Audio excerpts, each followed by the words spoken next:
Hello friends, welcome to क्रीडोज IAS. आइए polity के लेक्चर को कंटिन्यू करते हुए हम अगले लेक्चर की तरफ बढ़ते हैं, जो ज़्यादातर एमसीक्यूज हैं।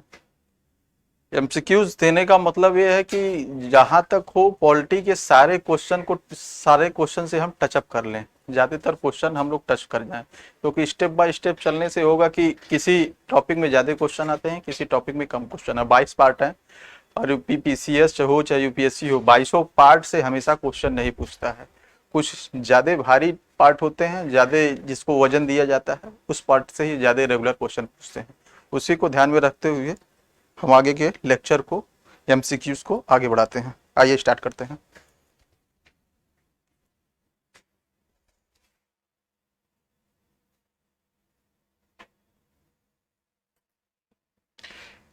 पहला क्वेश्चन है, निम्नलिखित में से किनसे भारत में अंग्रेजी शिक्षा की नींव पड़ी?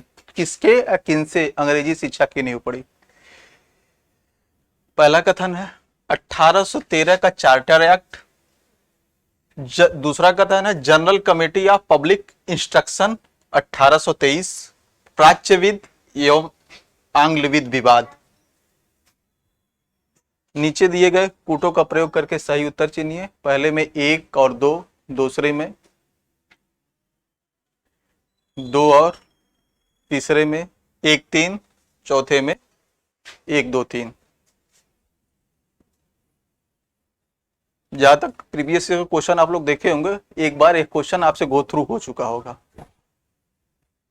इसका आंसर बताइए आप लोग,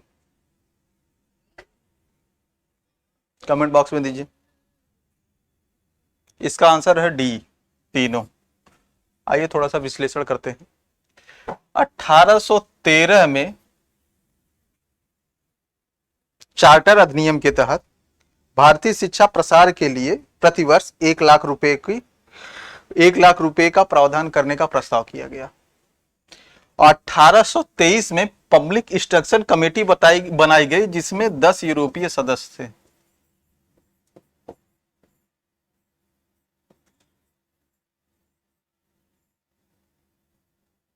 (1823) में जिन्होंने भी 1 लाख रुपए देने के लिए प्रावधान किया, लेकिन इसको स्वीकार नहीं किया गया। ज्यादातर ये विवादित ही रहा। लॉर्ड मैकाले इस कमेटी के अध्यक्ष थे। Lord Macaulay.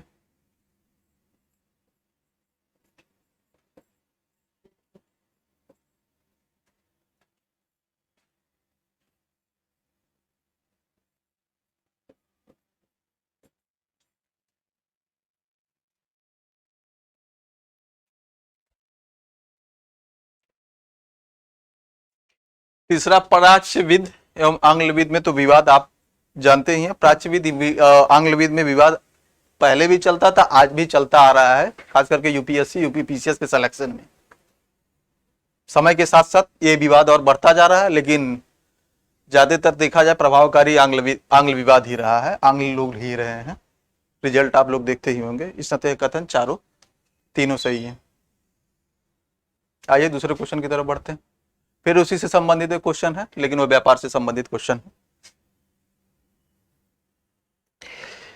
किस अधिनियम के द्वारा ब्रिटिश संसद ने चाय और चीनी के साथ व्यापार को छोड़कर, चाय और चीनी देख लीजिएगा, को छोड़कर ईस्ट इंडिया कंपनी के भारत के साथ व्यापारिक एकाधिकार को समाप्त कर दिया?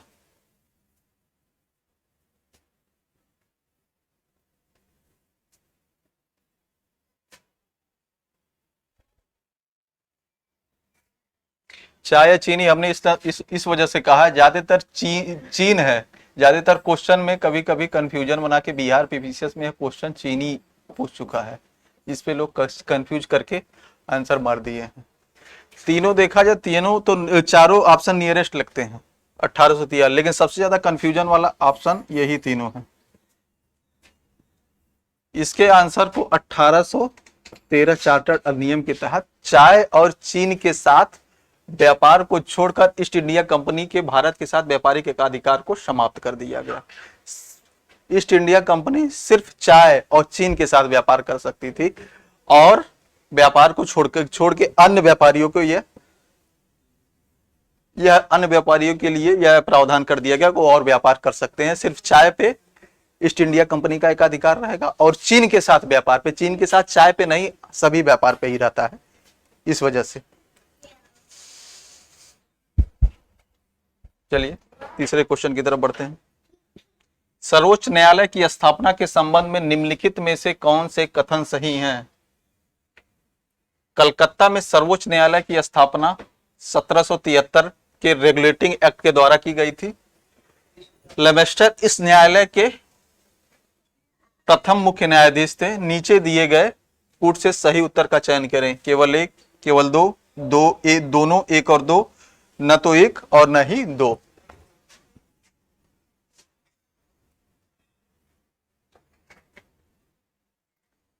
ये तो रेगुलेटिंग एक्ट प्रसिद्ध है 1773।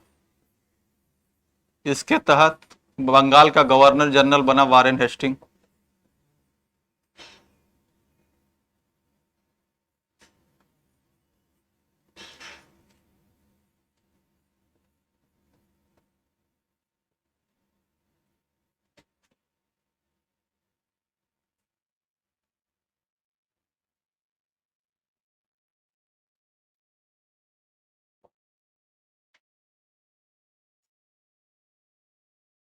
वारेन हेस्टिंग पहला गवर्नर जनरल बना बंगाल का।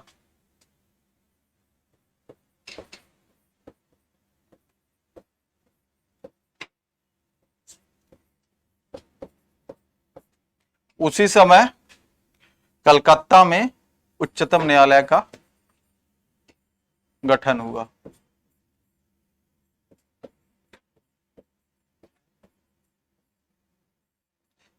सत्तावन के प्लासी युद्ध के बाद, 1764 के पानीपत के युद्ध के बाद अंग्रेजों का प्रथम अधिनियम था यह, जो इससे संबंधित था, भारत में शासन करने से संबंधित था। सब प्रथम व्यापक अधिनियम इसे कह सकते हैं। इसका आंसर होगा केवल एक। लेमेस्टर इसके मुख्य न्यायाधीश नहीं थे। इलियास इम्पे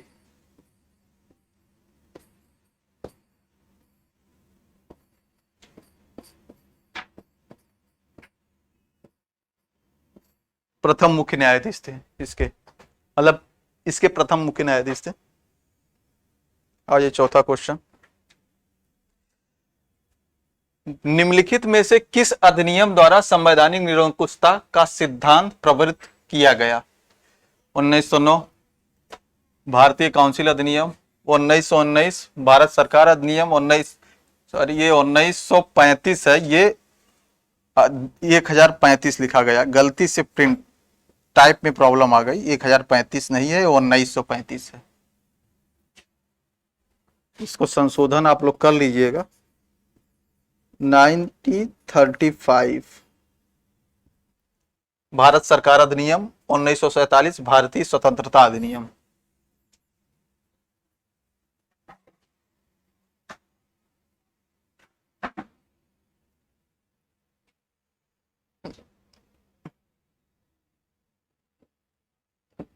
इसका आंसर बताइए।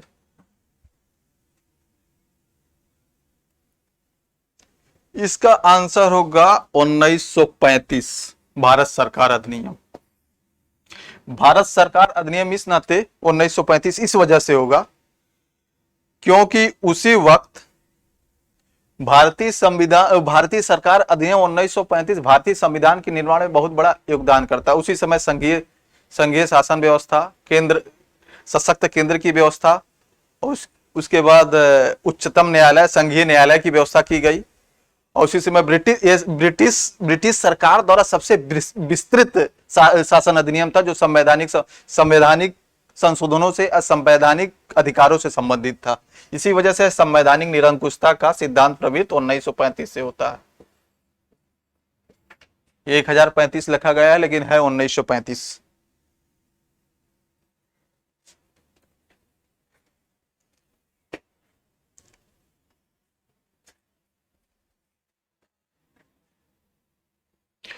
5वां क्वेश्चन है, भारत के संविधान में केंद्र और राज्यों के बीच किया गया शक्तियों का विभाजन इनमें से किसमें उल्लिखित योजना पर आधारित है?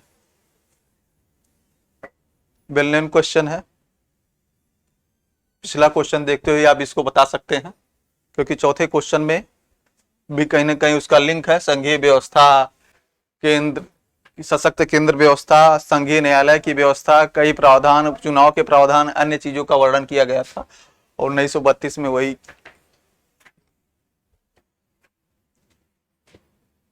के संशोधन के तहत उसके साथ कई विवाद भी हुए थे। इस वजह से इसका आंसर सी ही होगा, भारत सरकार अधिनियम 1935।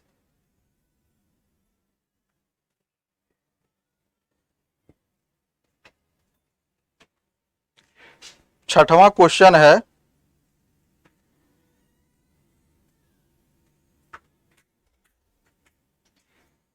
इन व्यक्तियों में से कौन कैबिनेट मिशन का सदस्य नहीं था? इसका आंसर बताइए। ये क्वेश्चन पूछा जा चुका है, याद होगा, और इसमें से ज्यादातर मेंबर आप लोग वेल नोन होंगे।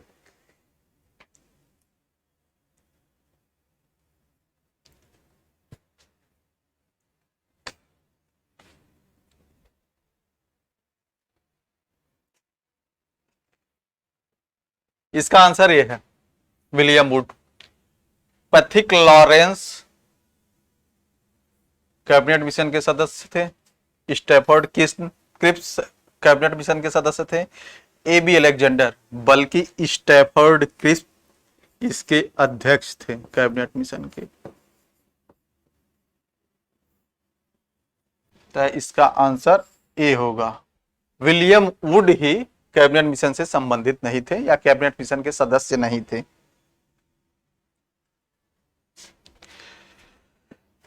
सातवें क्वेश्चन की तरफ बढ़ते हैं। भारतीय संविधान सभा का गठन किया गया था, इसके बारे में हम कल डिस्कस कर चुके हैं पिछली क्लास में। पिछली क्लासों में इसके बारे में हम डिस्कशन कर चुके हैं। नहीं किए होंगे तो अगली क्लास में और भी डिस्कशन होंगे। भारतीय संविधान सभा का गठन किया था भारतीय सरकार अधिनियम 1935, क्रिप्स योजना 1942, कैबिनेट मिशन योजना 1946 के अंतर्गत स्वतंत्र भारत अधिनियम 1947। बहुत कंफ्यूजन वाला क्वेश्चन है, क्योंकि 2-3 ऑप्शन मिलते जुलते हैं।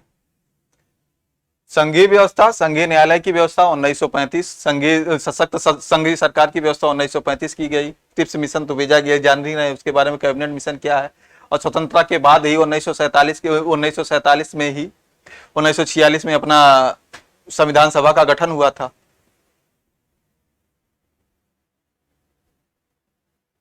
अब बताइए इसमें से कौन सा आंसर है इसका? इसका आंसर कैबिनेट मिशन ही है। कैबिनेट मिशन के तहत ही संविधान सभा के गठन की बात की गई थी, बल्कि इसने 2 संविधान सभाओं के गठन को खारिज किया था।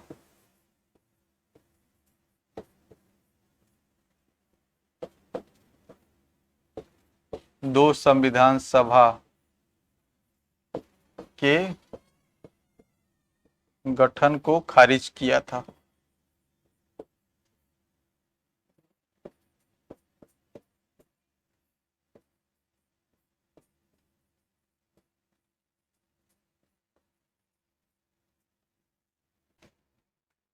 बल्कि मुस्लिम लीग ने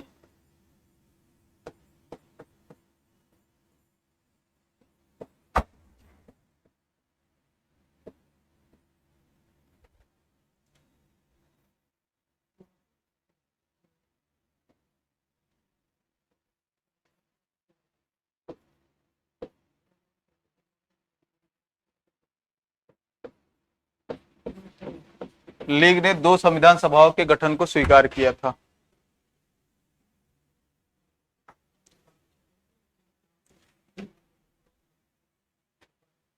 भारतीय संविधान को कितने भागों में विभाजित किया गया है? ये भी बड़ा कंफ्यूजन वाला क्वेश्चन है। आसानी से तो सब बता सकते हैं इतना इतना है, लेकिन कई वो नए पुराने लोग तो बता सकते हैं, नए स्टूडेंटों के लिए यहाँ प्रॉब्लम क्रिएट हो जाती है। प्रॉब्लम ये क्रिएट हो जाती है, कभी वो 22 कहते हैं, इसका आंसर बी होगा, 22 ही है। कभी वो 22 कहते हैं, कभी वो 25 कहते हैं। कई लोगों के मुंह से ये भी देखा जा सकता है, ज्यादातर लोग ये 25 ही कहते हैं, लेकिन एग्जैक्ट आंसर इसका बी ही है, 22 ही भाग है। भारतीय संविधान में 22 भाग है। अब 25 भाग लोग क्यों कहते हैं, उसके पीछे रीजन है। 4A को भी जोड़ लेते हैं एक पार्ट, 9A को जोड़ लेते हैं 2 पार्ट, 9B को जोड़ लेते हैं 3 पार्ट, और 14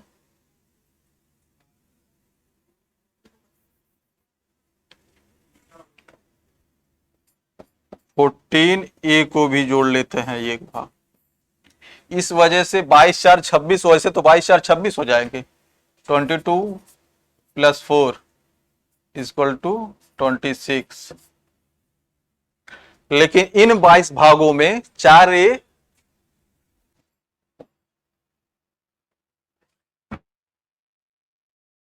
चौथे भाग का उपभाग है, चौथे का उपभाग है।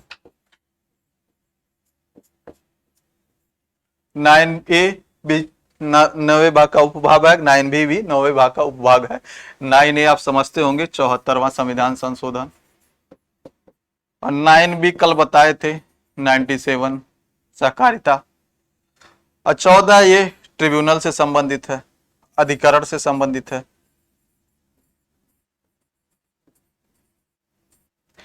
9A nagar panchayat, 4A fundamental duty, EFD,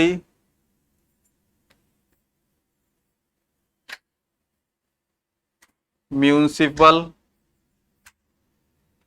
9B cooperative,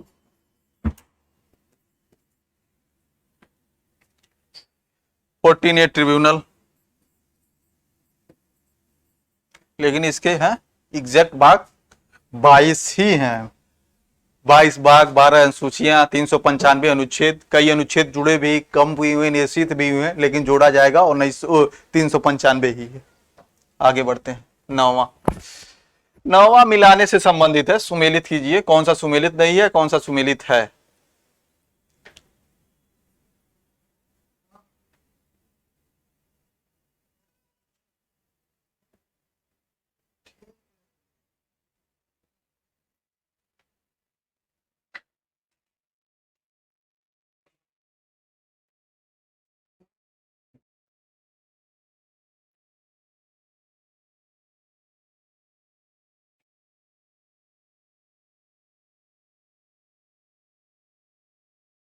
पहला भाग, दूसरा भाग, तीसरा भाग, चौथा भाग, चौथावां, पांचवां, इसी सब भागों में के बारे में इसका कौन सा सुमेलित नहीं है। नागरिकता संविधान का भाग 2, मौलिक अधिकार भाग 3, मौलिक कर्तव्य 6, ये संविधान का भाग, राज्य संविधान का भाग है, भाग 6। इसका आंसर सी होगा। मौलिक कर्तव्यों से संबंधित पिछले ही क्वेश्चन में हमने बताए 6A नहीं है, ये 4A है। ये ऐसे क्वेश्चन पूछे जाते हैं ज्यादातर, इस नाते इस चीज को ध्यान में देखते हुए ये फैक्चुअल क्वेश्चन है। अब फैक्चुअल क्वेश्चन में ज्यादातर लोगों से गलतियां हो जाती हैं, आवेश में आके ऑप्शन को सही न जज करते हुए ऑप्शन मार देते हैं। चलिए देखते हैं 10वां क्वेश्चन। 10वां क्वेश्चन भारतीय संविधान की सोच से संबंधित है, बहुत इंपॉर्टेंट क्वेश्चन है। इससे भी क्वेश्चन पूछ सकते हैं, पूछते हैं, अब पूछेंगे, पूछते रहेंगे, क्योंकि ट्रेडिशनल क्वेश्चनों में यही होता है, चाहे पॉलिटी हो, चाहे हिस्ट्री हो, चाहे ज्योग्राफी हो, चाहे इकोनॉमी हो, चाहे इन्वायरमेंट हो, कोई भी टॉपिक हो, कोई भी सब्जेक्ट हो, उसमें ज्यादातर क्वेश्चन घूम घुमा के वही पूछते रहते हैं। ज्यादातर क्वेश्चन चेंज होते हैं इकोनॉमिक के डाटा से, एनवायरमेंट के कन्वेंशन से संबंधित होते हैं। बाकी हिस्ट्री, ज्योग्राफी, पॉलिटी, इस सब से क्वेश्चन वही रहते हैं, घूम घुमा के इधर उधर घूमते हैं। ऑप्शन चेंज होगा, क्वेश्चन का डायमेंशन चेंज होगा, या क्वेश्चन की त्रुटियां कुछ चेंज होगी, क्वेश्चन के शब्द कुछ चेंज होंगे, लेकिन क्वेश्चन वही रहते हैं। प्रीवियस के क्वेश्चन घूम घुमा के वही पूछते रहते हैं। आइए 10वें क्वेश्चन की तरफ देते हैं। संवैधानिक प्रावधान एवं स्रोत, विधि का शासन ऑस्ट्रेलिया, विधि द्वारा स्थापित इंग्लैंड, राष्ट्रपति के विचारार्थ राज्यपाल द्वारा विधेयक सुरक्षित रखना। अब विस्तृत उभयनिष्ठ सूची।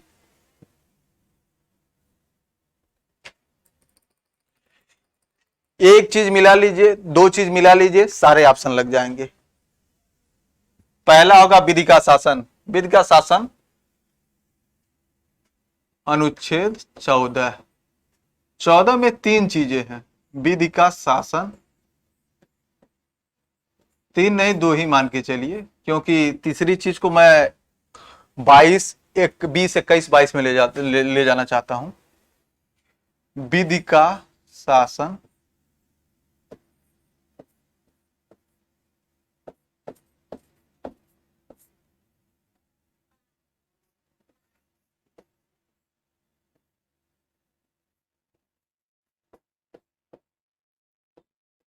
के समक्ष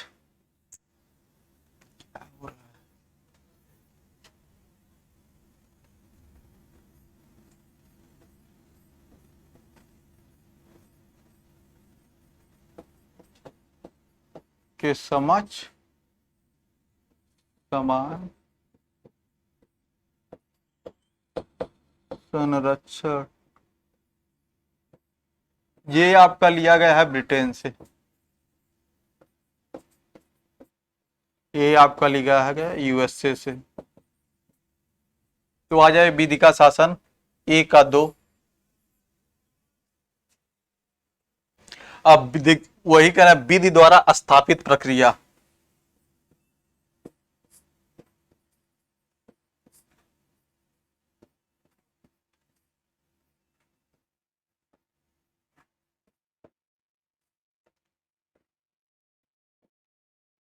विधि द्वारा स्थापित प्रक्रिया का समामेलन 14 से ही है। 14 को जोड़ के देखा जाता है, लेकिन ज्यादातर इसको 22 में देखा जाता है। 22 भी कह सकते हैं, 20 भी कह सकते हैं, 21 भी कह सकते हैं। 20 21 22 14 को मिला के देखा जाए, लेकिन यह लिया गया है विधि द्वारा स्थापित प्रक्रिया जापान से। विधि द्वारा स्थापित प्रक्रिया जापान से। बी का 3। उभयनिष्ठ सूची। उभयनिष्ठ सूची मतलब समवर्ती सूची भी कह सकते हैं इसको। इसको लिया गया है ऑस्ट्रेलिया से। अब आ जाता है सी। सी बचा, सी को मार दे 4।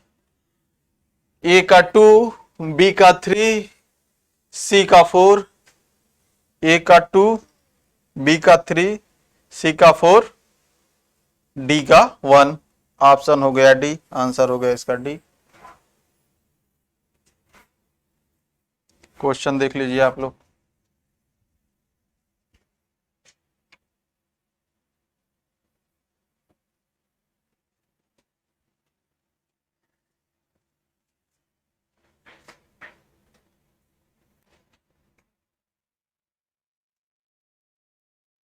चलिए आगे बढ़ते हैं 11वें क्वेश्चन की तरह।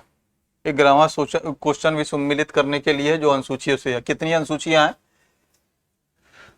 सूचियां नहीं है, सूचियां हैं। सूचियां निम्नलिखित में से सूची एक में सूची दी गई है, एक को दो सूची से मिलाएं। सॉरी, अनुच्छेद और उनसे संबंधित प्रावधानों से संबंधित है। आइए देखते हैं। 76 नियंत्रक लेखा परीक्षक, 148 सर्वोच्च न्यायालय के क्षेत्राधिकार, 75 भारत का महान न्यायाधीश, 131 केंद्रीय मंत्रियों की नियुक्ति।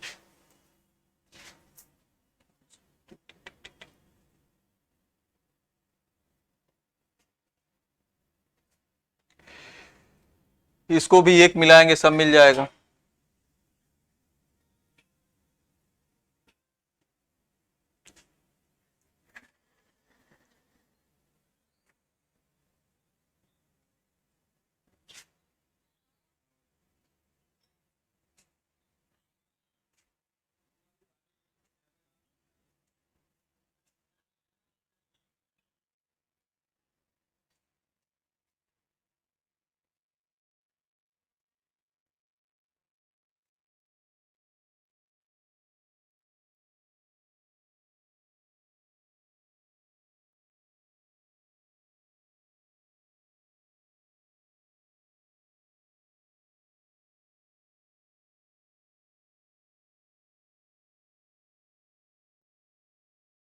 इसका आंसर होगा बी।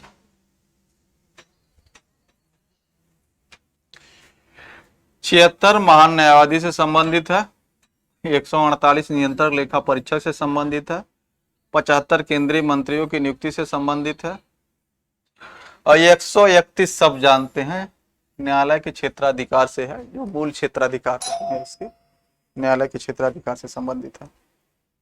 इसका आंसर होगा बी।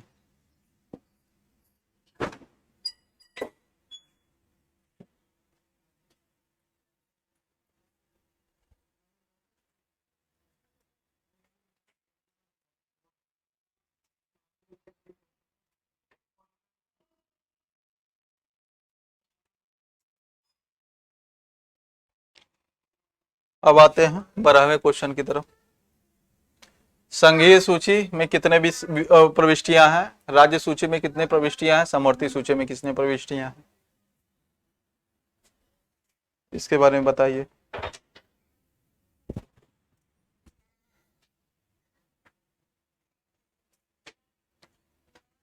संघीय सूची में 97 है, राज्य सूची में 66 है, समवर्ती सूची में 47 है। बल्कि संघीय सूची में 97 से हटा के इसको 100 हो गए हैं उप सूचियां, और समवर्ती सूची में 47 से बढ़ के 52 हो गई हैं, 52 हो गई हैं। ये 67 हो गया है।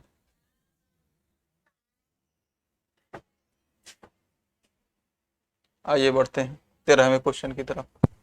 भारत के संविधान के अर्थक आर्थिक नियोजन किसका विषय है।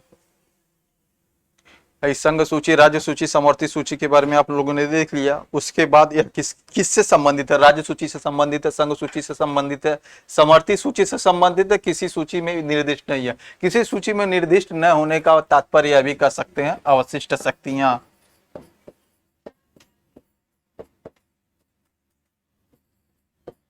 अवशिष्ट शक्तियां किसके पास होती हैं, संघ सरकार के पास।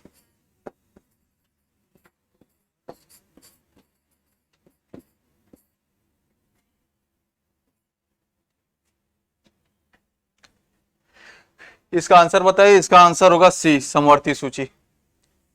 समवर्ती सूची में क्यों होगा, रीजन है तो राज्य के भी कुछ अपने संसाधन होते हैं, कुछ आर्थिक विकास के प्रावधान होते हैं, कुछ आर्थिक विकास के क्रियाकलाप होते हैं, अपने क्षेत्रीय लोगों के विकास के लिए वह योजनाएं बनाती हैं, उनके लिए धन आवंटित करती हैं। इस वजह से यह समवर्ती सूची का विषय है। दोनों राज्य और केंद्र इस विषय पे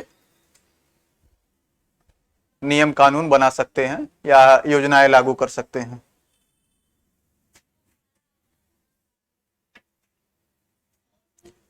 अब आइए देखते हैं ऑप्शन इसका। 15वां क्वेश्चन देखते हैं, 14वां क्वेश्चन देखते हैं। 14वां क्वेश्चन यह है कि कौन सा विषय किस सूची से संबंधित है, केंद्रीय सूची, पुलिस एवं राज्य सार्वजनिक व्यवस्था, राज्य सूची अंतरिक्ष, समवर्ती सूची जनगणना, और शिष्ट विषय जनसंख्या नियंत्रण एवं परिवार नियोजन।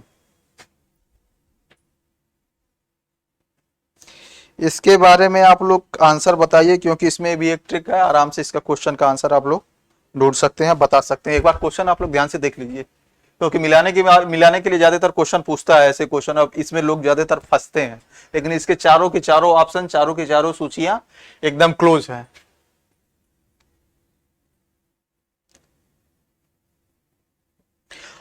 पहला तो चले जाइए, डी का 2 मिला दीजिए, क्योंकि अवशिष्ट शक्तियों के अंतर्गत आता है, अंतरिक्ष सेवा किसी राज्य के अधिकार के क्षेत्र के नहीं आता है। अवशिष्ट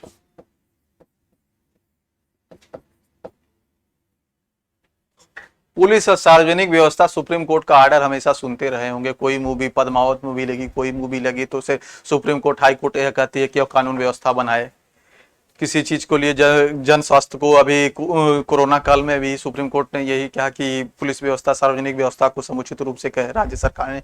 तो यह राज्य सूची का विषय है, पुलिस एवं सार्वजनिक व्यवस्था। अब बची समवर्ती सूची और अवशिष्ट सूचियां।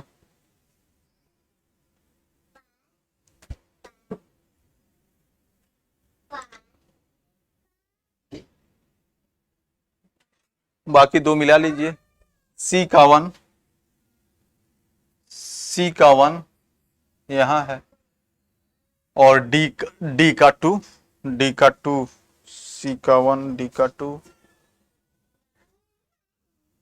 सॉरी बी का 1, बी का 1, डी का 2, डी का 2, ऑप्शन हो गया इसका ए। मतलब केंद्र सूची जनगणना 2021-22 जनगणना के नए डाटा आने ही वाले होंगे या आएंगे, क्या पता केंद्र सरकार इंटरनली कुछ करवाती हो आधार कार्ड के रूप में। तो नए डाटा आने वाले समय NFSHS का अभी 15वें का डाटा भी आया है, उसी आधार पे ही होता है। इस वजह से 2022-23 में आने वाले ही डाटा, इस नाते केंद्र सरकार ही जनगणना करवाती है। बाकी समवर्ती सूची जनसंख्या नियंत्रण, क्योंकि इस परिवार एवं स्वास्थ्य नियोजन के लिए केंद्र सरकार और राज्य सरकार भी योजनाएं बनाती रहती हैं, इसलिए इसका ऑप्शन होगा ये। चलिए बढ़ते हैं 15वें क्वेश्चन की तरफ। 15वां क्वेश्चन है, भारतीय संविधान में कौन सा प्रावधान शिक्षा पर प्रभाव डालते हैं। बहुत आसान क्वेश्चन है, पहले क्लास में हम लोग ने इस पे डिस्कस किया है।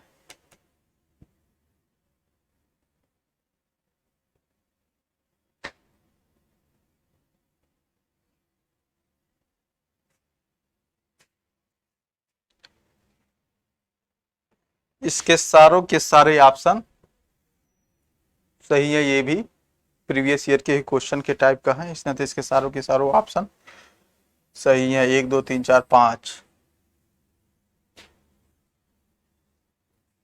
5वीं अनुसूची एससी से संबंधित है, 6वीं अनुसूची एसटी से संबंधित है,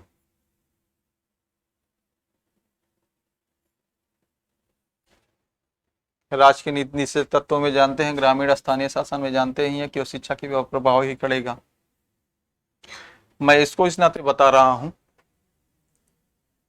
कि 5वीं 6वीं की अनुसूची के बारे में लगातार क्वेश्चन पूछते रहते हैं, अतः इसका ऑप्शन होगा 1 2 3 4 5। 16 क्वेश्चन, 16 नंबर। भारतीय संघीय व्यवस्था में निम्न कथनों में से कौन सा सही है। संविधान शासन की मूल संरचना के लिए एक संघीय व्यवस्था की प्रस्तावना करता है, एकदम सही है। एकात्मक झुकाव का उसमें सशक्त मिश्रण है, एकदम सही है भाई। उच्चतम न्यायालय, राज्यपाल की नियुक्तियां 352, 356, 360 ये एकात्मक ही है ना, एकात्मक झुकाव उसका है। दूसरी बात, समवर्ती सूची अवशिष्ट शक्तियां एक तरह से मान लीजिए वो भी एकात्मक झुकाव है, क्योंकि समवर्ती सूची के विषय में केंद्र और राज्य दोनों कानून बनाते हैं, लेकिन उस दोनों के विवाद की स्थिति में केंद्र का ही कानून लागू होगा।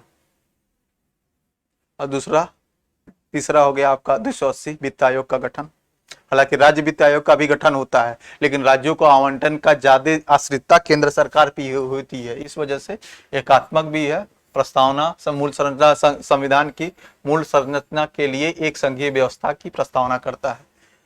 1 और 2 दोनों सही है। दोनों संघ और राज्य विधायिकाएं प्रभुता संपन्न है, एकदम गलत है। दोनों कैसे प्रभुता संपन्न है? राज्य केंद्र पर आश्रित है और दोनों समझौते का प्रतीक नहीं है, राज्य केंद्र से अलग नहीं हो सकते। भाग 1 अनुच्छेद 1 2 3 4 5, 1 2 3 4 सॉरी 5 निकल गया, इस वजह से यह गलत है। विधायिकी वित्तीय न्यायिक शक्तियां संघ एवं इसकी इकाइयों के मध्य विभाजित है।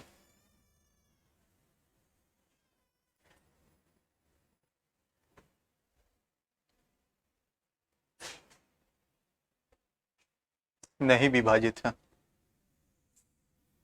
सबका अलग अलग न्यायिक ला दिया, तो न्यायिक कहाँ विभाजित है? न्यायिक तो एकात्मक ही है, विभाजन कहाँ है उसका? इस वजह से इसका ऑप्शन होगा डी। चलिए 17 क्वेश्चन की तरफ बढ़ते हैं। निम्नलिखित भारतीय राज्यों का उनके निर्माण के अनुकालानुक्रम बनाएं तथा अंत में दिए गए कूट का प्रयोग करते हुए सही उत्तर का चयन करें। सही उत्तर कौन सा है इसमें? कमेंट बॉक्स में बताइए आप लोग। या तो इसमें मिलाने को पूछ सकता है, या तो डायरेक्ट किस अनुच्छेद कहता है किस सन में किस राज्य का गठन हुआ। सन भी दे सकता है, या पूछ सकता है सिक्किम में किस समय किस सन में इस राज्य का गठन हुआ, अरुणाचल प्रदेश का किस समय गठन हुआ, छत्तीसगढ़ का किस समय गठन हुआ, झारखंड का क्वेश्चन हो सकता है। छत्तीसगढ़ झारखंड पीसीएस लोग देते रहते हैं, इस नाते हो सकता है पूछ सकता है। सिक्किम और अरुणाचल प्रदेश का पीसीएस यहाँ नेहरू विहार, मुखर्जी नगर या दिल्ली के लड़के कहाँ जाएंगे, इस वजह से इसको ध्यान से रखिएगा। छत्तीसगढ़ झारखंड याद हुआ तो आराम से दोनों मतलब मान जाएंगे, ये दोनों वेल नोन है। 2000 में इसका भी होता है और 2000 में इसका भी होता है।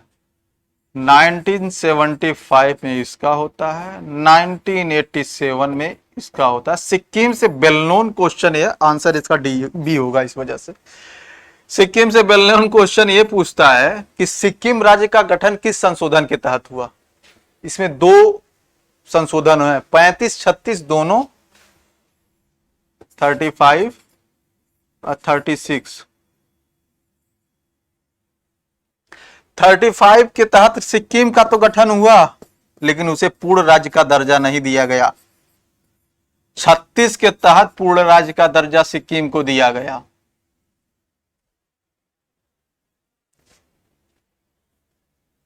इस वजह से सिक्किम से संबंधित ये 35-36 और 1975 दोनों इंपॉर्टेंट हो सकते हैं। आइए राज्यों के बारे में कुछ देख लेते हैं इसी वक्त, जो इंपॉर्टेंट है पूछ सकते हैं। पहले पहले विवादित रहे हैं, क्योंकि जम्मू कश्मीर का भी गठन हुआ है ना अलग से, मतलब अलग से नहीं हुआ है, बांट करके हुआ है, केंद्र शासित। एपी आंध्र प्रदेश 1953, आरजे राजस्थान 1956, महाराष्ट्र 1960,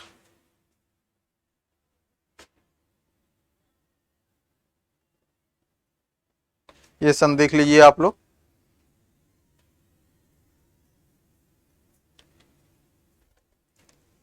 नागालैंड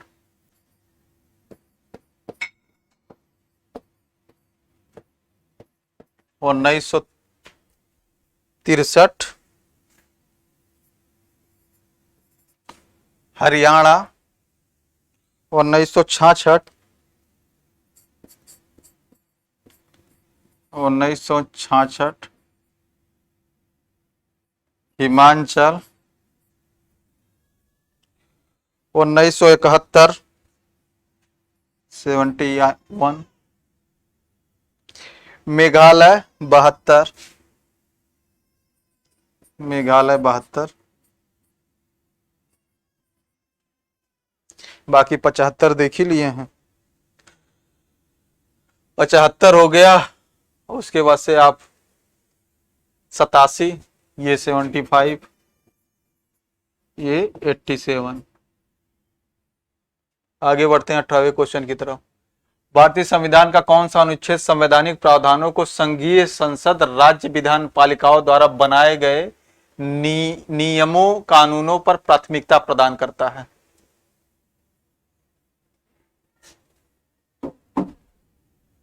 बहुत सिंपल क्वेश्चन है, अच्छा क्वेश्चन है, आसान क्वेश्चन भी है।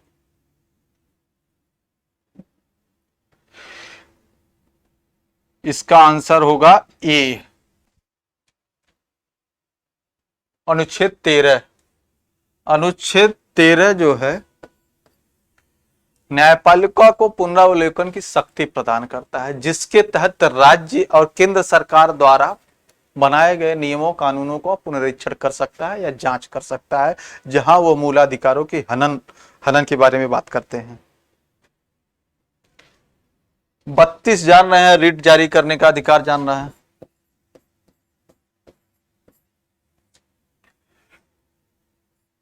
326 सार्वजनिक मताधिकार, वयस्क मताधिकार।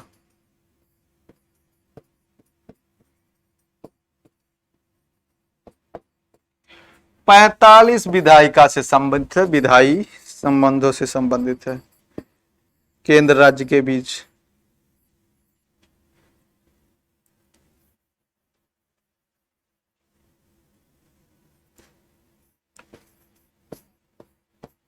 भाग 11 से संबंधित है।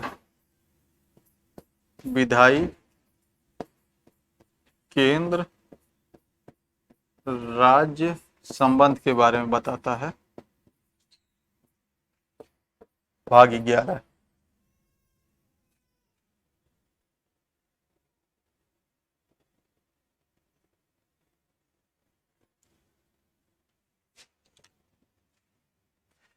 और नेक्स्ट क्वेश्चन है, संविधान के किस अनुच्छेद में कानून का समान संरक्षण का प्रावधान किया गया? पिछले ही क्वेश्चन में हम लोग डिस्कशन कर चुके हैं। इसका आंसर आप लोग बता दीजिए झट जल्दी से, तुरंत बता दीजिए। इसका आंसर होगा सी। 12 राज्य को परिभाषित करता है।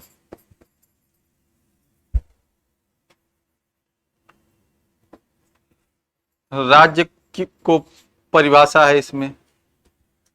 13 अभी पीछे ही डिस्कस किए हैं।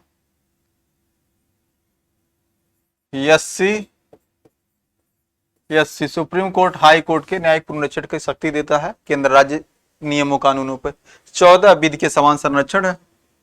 15 लिंग जाति धर्म के आधार पर किसी के साथ असमानता नहीं हो सकती। चलिए बढ़ते हैं 20 नंबर पे। विधि का नियम कानून का अधिराज्य का मतलब क्या है? सभी के लिए एक कानून, सभी के लिए एक न्यायतंत्र, सभी के लिए एक कानून और सभी के लिए एक राज्य, सभी के लिए एक राज्य, सभी के लिए एक न्यायतंत्र, एक के लिए सभी कानून और सभी के लिए एक न्यायतंत्र।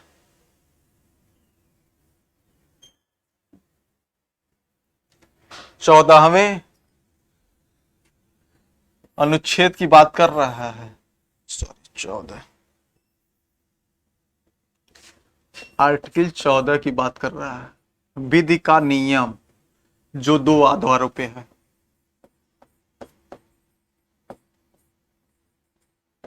विधि की समानता पर आधारित है। 14वां अनुच्छेद कहता है कि सभी के लिए एक नियम होंगे, सभी के लिए एक कानून होंगे, कोई कानून से बढ़कर नहीं है और सब संविधान के दायरे में आएंगे और सभी के लिए एक सत्ता होगा, एक न्यायिक तंत्र होगा। इसी वजह से यही और यही विधि का नियम ही उपाधियों का अंत करता है जो अनुच्छेद 18 में है।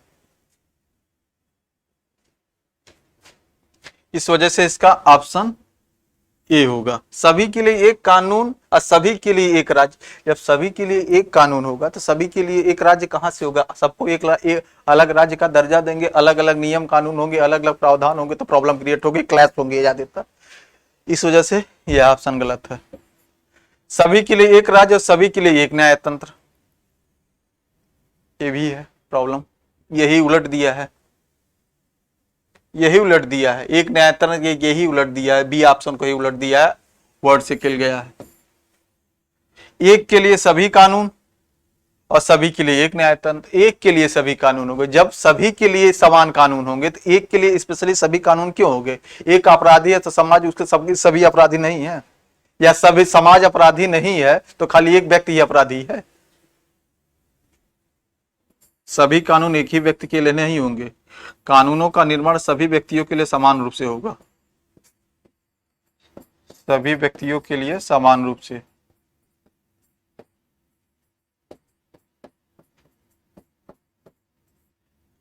समान और सभी के लिए एक न्यायतंत्र, ये तो ठीक है, लेकिन प्रॉब्लम यहां क्रिएट हो रहा है एक के लिए सभी कानून। एक के लिए सभी कानून क्या? सबके लिए एक कानून होगा, एक के लिए सभी कानून नहीं होगा। 21 नंबर क्वेश्चन देखते हैं। धर्म आदि के आधार पर भेद का प्रतिषेध अनुच्छेद 15 एक मूलाधिकार है जिसके अधीन वर्गीकृत किया गया है धर्म की स्वतंत्रता का अधिकार। खत्म करिए इसको, 19 चला जाएगा ये। शोषण के विरुद्ध अधिकार ये 23-24 में आ जाएगा। सांस्कृतिक और शैक्षणिक आधार पर ये 29-30 में आ जाएगा। अतः इसका आंसर समता के आधार पे होगा। बात खत्म। क्योंकि धर्म आधार पर विभेद प्रतिषेध करेंगे तो उसको समान स्तर पे ही लाएंगे, समान लोगों को समान दृष्टिकोण से ही देखेंगे ना, कि सांस्कृतिक शैक्षणिक आधार पे देखेंगे, शैक्षणिक आधार पर उसको समान दृष्टिकोण से मुख्य धारा में लाने के लिए प्रयास किया जाता है, और धर्म और लिंग के आधार पे किसी से विभेद न हो, ऐसा कहा जाता है समानता के बारे में, समता के बारे में। अतः ये ऑप्शन सही है, ऑप्शन डी सही है इसका आंसर। आइए बढ़ते हैं, देख लीजिए ऑप्शन डी सही है।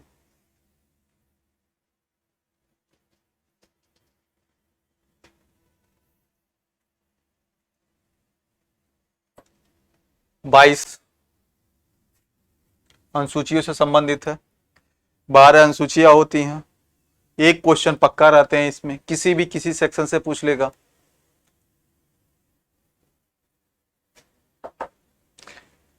चतुर्थ अनुसूची, चतुर्थ, षष्टम, अष्टम, नवम भूमि सुधार, भाषा, राज्यसभा, जनजातीय क्षेत्र। अभी कुछ देर पहले षष्टम अनुसूची की बात की है, घूम के आ गया वहीं पे। षष्टम अनुसूची होगा आपका जनजातीय क्षेत्र से संबंधित, भूमि सुधार होगा आपका 9 से संबंधित, अष्टम होगा भाषा से, और चतुर्थ होगा राज्यसभा सदस्यता से संबंधित, राज्यसभा की सीटों से संबंधित आवंटन। ए का 3, बी का 4, ए का 3, बी का 4, सी का 2 और डी का 1। ऑप्शन हो गया सी।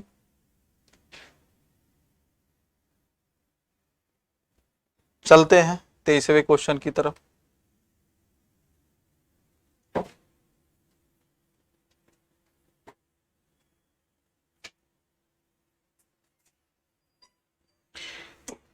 तेईसवां क्वेश्चन अनुच्छेद 78 से संबंधित और राज्य जो संघ की कार्यपालिका के संबंधित है, संघ की कार्यपालिका के सदस्यों से संबंधित है। अनुच्छेद 78 किससे संबंधित है?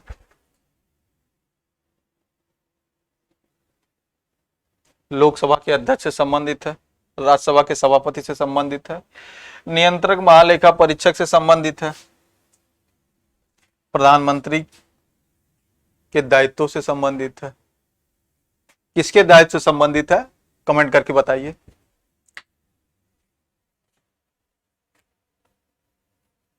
इसका आंसर होगा डी।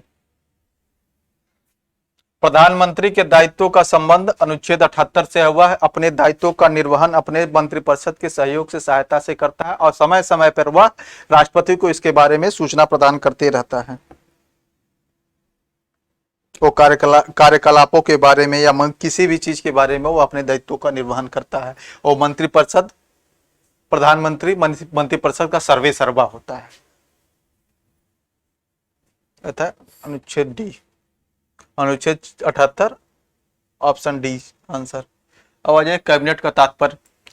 शासन के सभी मंत्रीगण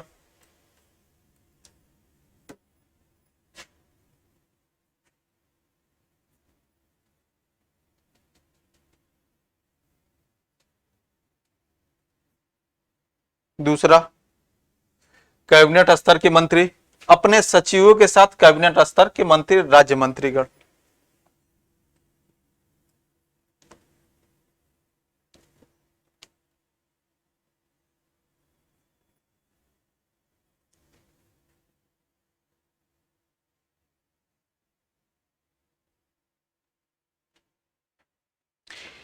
कैबिनेट का तात्पर्य कैबिनेट स्तर के मंत्री से ही होता है, शासन के सभी मंत्रीगण से नहीं होता है।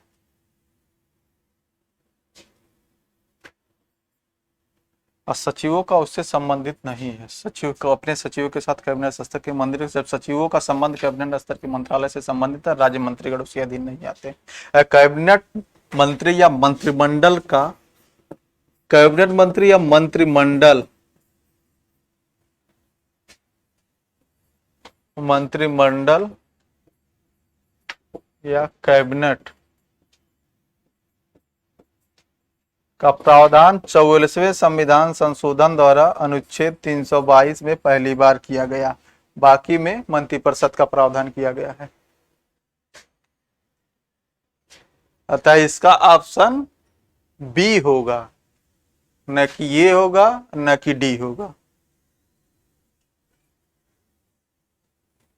फिर वही आपके पास क्वेश्चन आ रहा है कैबिनेट में सम्मिलित होते हैं, कैबिनेट में सम्मिलित होते हैं कैबिनेट मंत्री, राज्य मंत्री, कैबिनेट राज्य मंत्री, उप मंत्री, मंत्री स्तर के सभी मंत्री।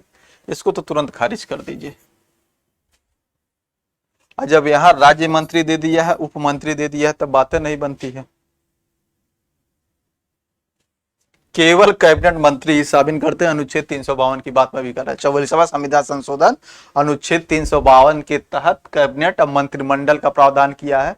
अन्य भागों में जैसे अनुच्छेद 53 में मंत्रिपरिषद का वर्णन है, जो प्रधानमंत्री राष्ट्रपति प्रधानमंत्री के सहयोग से सलाह करते मंत्रिपरिषद की नियुक्ति करेगा। उसके सलाह से उसके अपने अधीनस्थ कर्मचारियों के सहयोग से राज्य संघ के कार्यों का निर्वहन करेगा। अतः इसका ऑप्शन होगा बी।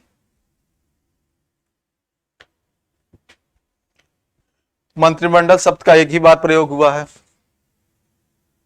संविधान में मंत्रिमंडल शब्द का एक ही बार प्रयोग किया है, अभी बता ही दिए हैं। 352 राष्ट्रपति शासन से भी संबंधित है, राष्ट्रीय आपात से संबंधित, ये राष्ट्रपति शासन से संबंधित है, राष्ट्रीय आपात से संबंधित है आपका। और राष्ट्रपति शासन इससे संबंधित है 56 से।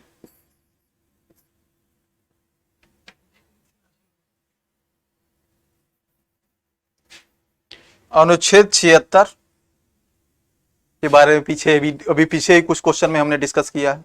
इसका आंसर हो गया ये। अब चलते हैं 27 नंबर की तरफ। संघ सरकार के संदर्भ में निम्नलिखित कथनों पर विचार कीजिए। कैबिनेट सचिव की सलाह पर प्रधानमंत्री द्वारा भारत सरकार के मंत्रालयों विभागों का सृजन किया जाता है। संघ सरकार के संदर्भ में निम्नलिखित कैबिनेट सचिव की सलाह पर प्रधानमंत्री द्वारा भारत सरकार के मंत्रालय विभागों का सृजन किया जाता है।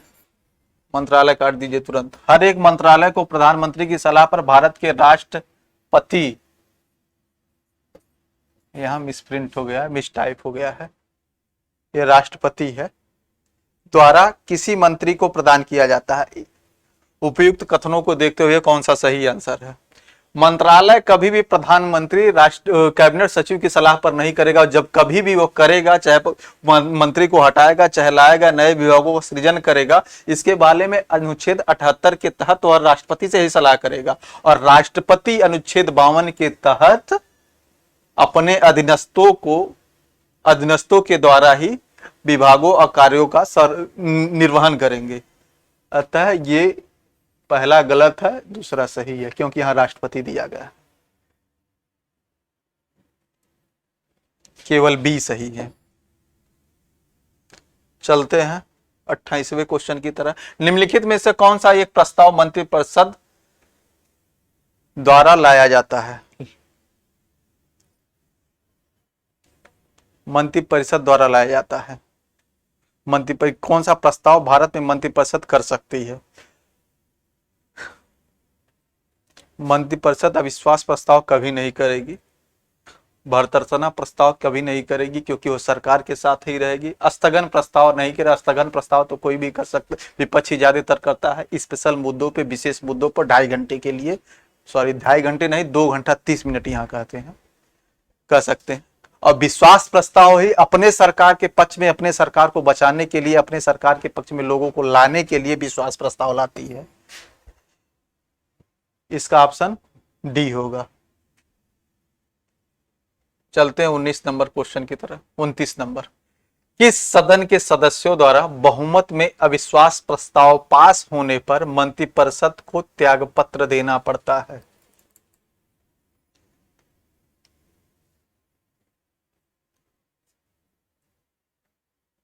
लोकसभा, राज्यसभा, दोनों सदनों के अलग अलग और दोनों सदनों के संयुक्त बैठक। आप पढ़े होंगे, आप जानते होंगे कि मंत्रिपरिषद हो चाहे सरकार हो, उसका उत्तरदायित्व तो लोकसभा के प्रति ही होता है।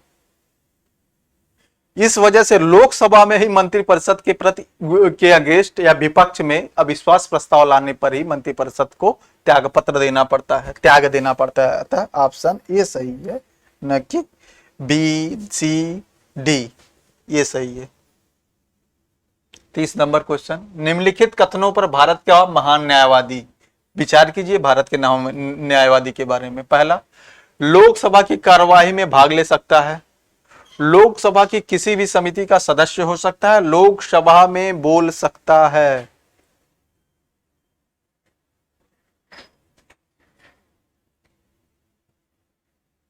एकदम वह लोकसभा में मतदान कर सकता है, उपयुक्त में से कोई नहीं।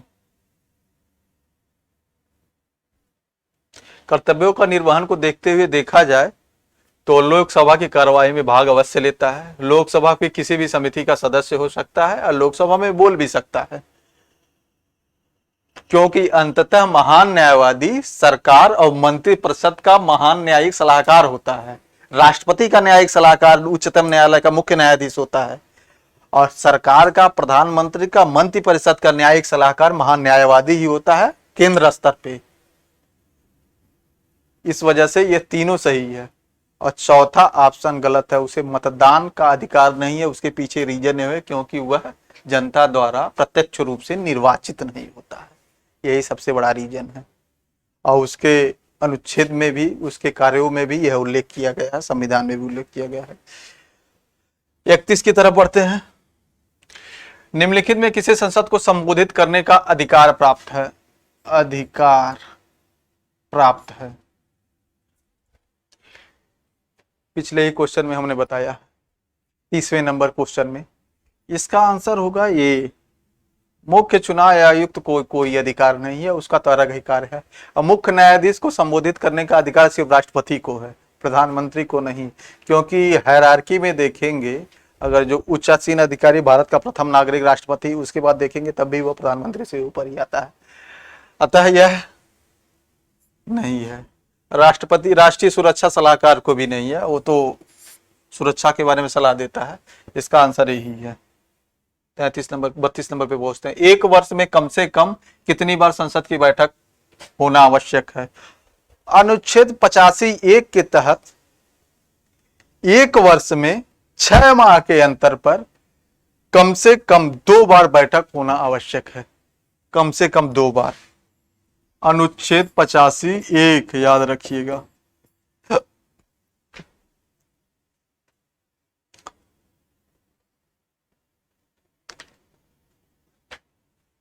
अगला क्वेश्चन भी वही है, 6 महीने का अंतर होना चाहिए।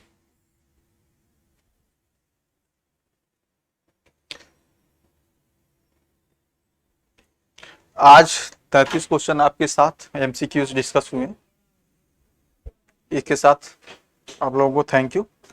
इस सारे क्वेश्चन का एमसीक्यूज आपको पीडीएफ फॉर्म में टेलीग्राम चैनल पे मिल जाएंगे, हमारे टेलीग्राम चैनल पे। और ज्यादातर अब समय आपके पास कम है, मुश्किल से 40 दिन का समय है यूपीपीसीएस प्री के लिए, 40-45 दिन का। ज्यादा से ज्यादा क्वेश्चन जितने हो पाए, रिवाइज्ड हो पाए, उसको रिवाइज कीजिए, क्योंकि पुस्तक पढ़ने के लिए अब टाइम नहीं है, यूपीएससी के एग्जाम के लिए भी, यूपीपीसीएस के एग्जाम के लिए भी। इसके साथ धन्यवाद।